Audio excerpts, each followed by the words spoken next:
बाबासाहेबांच्या डोळ्यात अश्रू येतात. ते अश्रू माता रमाईच्या चेहऱ्यावरती पडतात.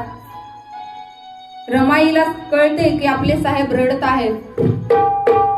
तेव्हा बाबासाहेब रमाईला काय म्हणतात, मी माझ्या शब्दात लिहिलेलं आहे.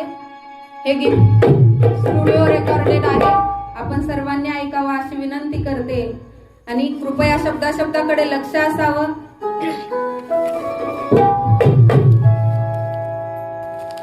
काय म्हणतात बाबासाहेब रमाईला, ऐका.